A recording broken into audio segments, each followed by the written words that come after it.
Hello, this is video 2 of a series of videos I'm doing that run alongside a white paper that I wrote at the back end of 2019. Okay, today's video is about cash, good old money. So how you keep it and don't give too much of it to your software supplier. Okay, there's about 3 or 4 things to talk about here. The first one's a pretty obvious one. Make sure there are price increase caps on your contracts, okay? The challenges is you don't know who's going to own that company you're signing up with in say 1 or 2 years time. If there's no increase in it, something a lot of purchasers would do is walk along, find a software company, I don't know, if they've got 500 firms, then they double the price of everybody's fees and they retain 400 of them. They're still making a huge amount more money than they were, and it's coming out of your pocket. So be very careful of that one. It's quite an obvious one. Make sure there's a cap.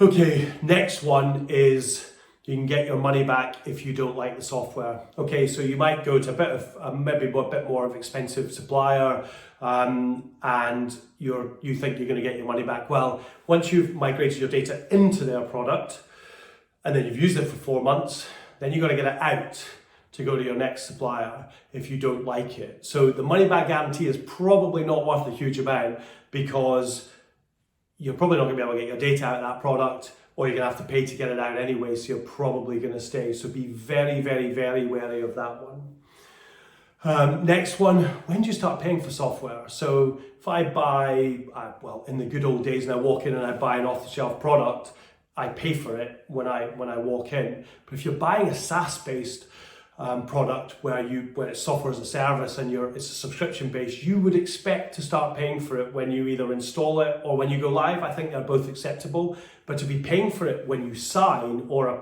month after you sign, that to me is unacceptable. Be careful for that one because it could take, your own circumstances could mean you don't want to migrate for 6 months. Or the company you're buying from could have a backlog in their migration. In fact, if they're any good at what they do, they will have a backlog because people will be scrambling to go to them. So be very careful of that one.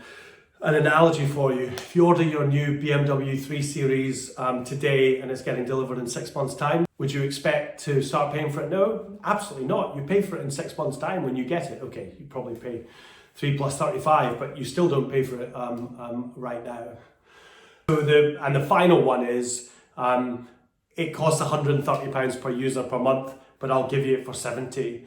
It's going to go to 130 at some point. There's no way in this earth you're getting that discount for the duration of the contract. You'll probably find there'll be a clause in the contract where it auto renews after 12 months, and bang, you're straight up to 139 quid a month per user. You can't get out of it. You're there for another 12 months paying double what you expected to.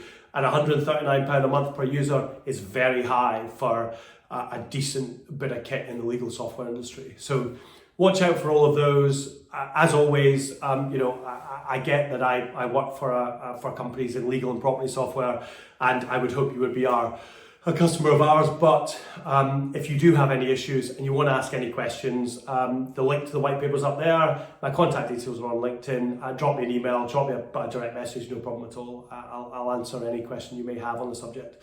Anyway, thanks very much for your time and see you next week. Cheers.